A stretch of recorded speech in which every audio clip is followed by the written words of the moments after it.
जय श्री कृष्ण। राधे राधे।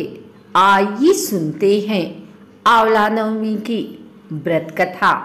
आंवला नवमी की कहानी व्रत के समय कही और सुनी जाती है। आइए सुनते हैं आंवला नवमी की यह विशेष कथा। एक राजा था, उसका प्रण था वह रोज 1.25 मन आंवले दान करके ही खाना खाता था। इससे उसका नाम आंवल्या राजा पड़ गया। एक दिन उसके बेटे बहू ने सोचा कि राजा इतने सारे आंवले रोजाना दान करते हैं, इस प्रकार तो एक दिन सारा खजाना खाली हो जाएगा। इसीलिए बेटे ने राजा से कहा कि उसे इस तरह दान करना बंद कर देना चाहिए। बेटे की बात सुनकर राजा को बहुत दुख हुआ और राजा रानी महल छोड़कर बियाबान जंगल में जाकर बैठ गए। राजा रानी आंवला दान नहीं कर पाए और प्रण के कारण कुछ खाया नहीं। जब भूखे प्यासे 7 दिन हो गए तब भगवान ने सोचा कि यदि मैंने इसका प्रण नहीं रखा और इसका सत नहीं रखा तो विश्वास चला जाएगा। इसलिए भगवान ने जंगल में ही महल, राज्य और बाग बगीचे सब बना दिए और ढेरों आंवले के पेड़ लगा दिए। सुबह राजा रानी उठे तो देखा कि जंगल में उनके राज्य से भी दुगना राज्य वसा हुआ है। राजा रानी से कहने लगे, रानी देख कहते हैं सत मत छोड़ें, सुरमा सत छोड़िया पत जाए, सत की छोड़ी लक्ष्मी फिर मिलेगी आए। आओ नहा धोकर आंवले दान करें और भोजन करें।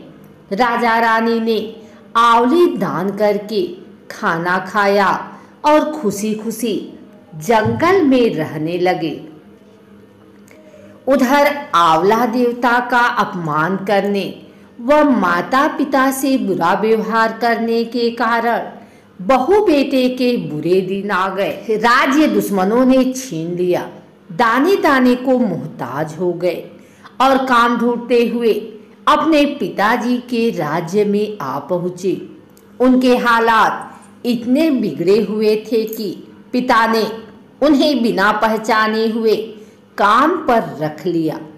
बेटे बहू सोच भी नहीं सकते कि उनके माता पिता इतने बड़े राज्य के मालिक भी हो सकते हैं, सो उन्होंने भी अपने माता पिता को नहीं पहचाना। एक दिन बहू ने सास के बाल गूंथते समय उनकी पीठ पर मस्सा देखा। उसे यह सोचकर रोना आने लगा कि ऐसा मस्सा मेरी सास के भी था। हमने ये सोचकर उन्हें आंवले दान करने से रोका था कि हमारा धन नष्ट हो जाएगा। आज वे लोग न जाने कहाँ होंगे। यह सोचकर बहू को रोना आने लगा और सासू टपक टपक कर सास की पीठ पर गिरने लगे। रानी ने तुरंत पलट कर देखा और पूछा कि तू क्यों रो रही है। उसने बताया, आपकी पीठ जैसा मस्सा मेरी सास की पीठ पर भी था। हमने उन्हें आंवले दान करने से मना कर दिया था, इसलिए वे घर छोड़कर कहीं चले गए।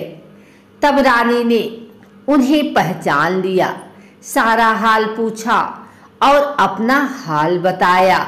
अपने बेटे बहू को समझाया कि दान करने से धन कम नहीं होता बल्कि बढ़ता है।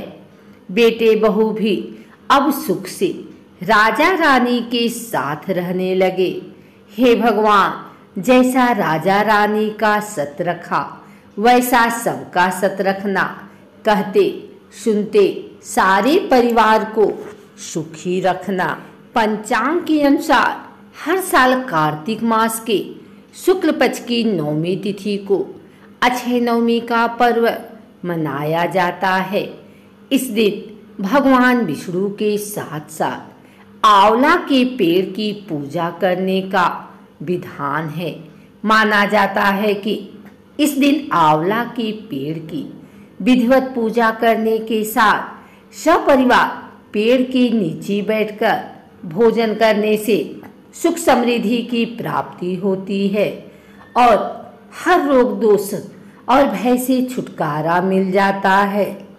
माना जाता है कि इस दिन आंवला के पेड़ की पूजा करने के साथ साथ इस व्रत कथा का पाठ अवश्य करना चाहिए। ऐसा करने से भगवान विष्णु के साथ साथ माँ लक्ष्मी अति प्रसन्न होती हैं